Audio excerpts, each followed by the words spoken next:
हीन रूप बही ए कथा लके विडम्बन तू आत्मा आदि निरंजन दधि मंथन बेले धरी रले बांधिले नर नारी नंद नारी पछेलु चाई छाट गटी ता देखी भूमि रे तुलटी चक्षु अंजन घसी करे कांदी पड़िलु तु पयरे तो नाम चित्त भय हर किंपा तो जसोदा कुडर तु देव जगमाया अंशे जन्मिलु जदुराज वंशे स्वभावे जन्म नाही तर जेणु खंडिबु भूमि भार एणु कल्पन्ति साधु जन मळये जेसने चंदन तो जन्म करी अनुमान अपरे जेते साधु जन बोलंती वसुदेव घरे जन्मिलु भार हरण रे पूर्वे कठोर तप करी वर मागिले पुत्र हरि तेणु देवकी गर्भे जात तू अटू अनाथर नाथ असुरंगर डरे मही ब्रह्मा समीपे दुख कही ताहार अर्थे पद्मासन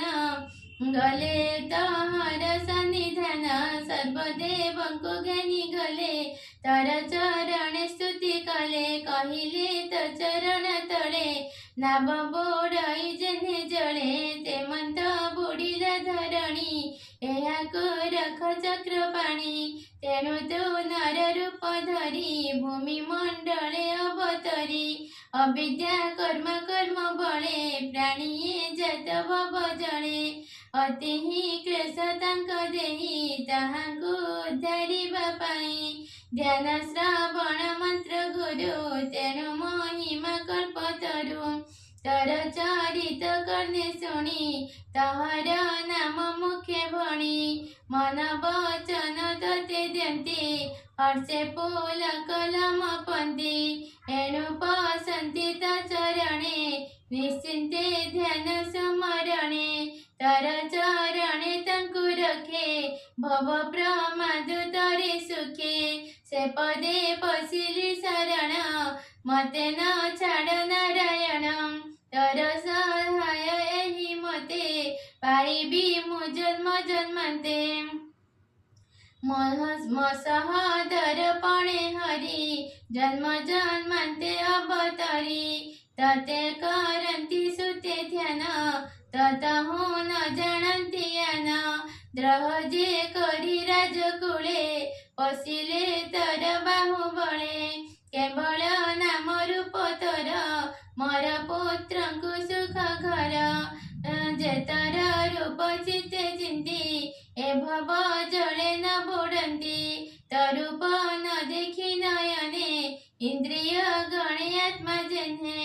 ए मही तर पाद लागी केमंते दिशई सौभागी तब तार जेबे जीव विधवा प्राय कदी शिव एहार गर्भे जेते जन ग्राम औषधि गिरिगण समुद्र आदि जनस्थाने वंचन्ति तचरण ध्याने हे विश्वेश्वर तो ईश्वर मुतर चरणे किंकर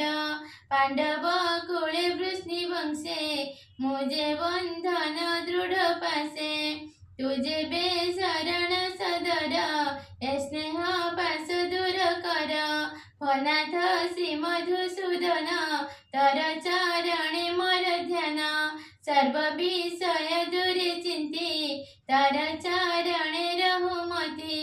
गंगार स्रोते सर्व वंशे जेमंते सिंधु जळे मिसे अवनी रखे आदि मूळे नासिलु दुष्ट क्षत्रि कुळे तते चिंतेन से तरन्ति निश्चिन्ते तदेह पसन्ति गोविंद शरण सदर भक्त जनक सुख घर ताबतारे जगते गुरु ब्राह्मण जे बहिते अखिल गुरु जोगेश्वर भनाथ शरण तहर सुत कहन्ति मंजुबाणी कुंती वचन कर्णे शुणी सुत वचन अळप हसी दामोदर कमल वचन गभीर कहिबी सत्य ए वचन कहि उठिले भगवान हस्तिनापुरी जाई पशी अंध गांधारी की आश्वासी व्यास सहित मुनिगण संगते घेनी नारायण निकटे बसी एके एके बधिले इतिहास बाके विष्णु मायारे मनचन न बुझे कृष्णर वचन पुणी क्षण के ज्ञान पाई कृष्णर मुख कनाई कपाळे देईबे निकर कहि राजा युधिष्ठिर शुण हे प्रभु दामोदर मोर जा धर्मर कुमार महर पूर्व कर्म दोषे पडिली स्नेह महापासे देख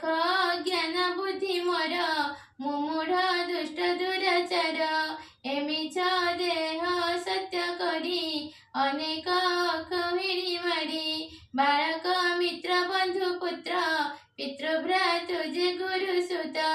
एमाने नासी अविवेके निश्चय पडिबी नरके पडिली कर्मर आयते केबे हे मोक्ष नाही मते हेमंत शास्त्रार वचन जे धर्म कहे मुनिजन राजा विषय शत्रु मध्ये दस की न लागे प्रसिद्धे एकथा मते बोध नुहे सकळ घरे हरि रहे आत्मा संबंधे नाही धर्म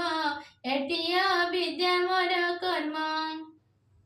बंधु बांधव न प्रमाणी संग्रामे मले जेते प्राणी तांक मरणे जनगृहे दिन वंचन्ति सकमः महे तहु जे ताप उपजीव काहाको अभाव गहेब देह लागिला ताप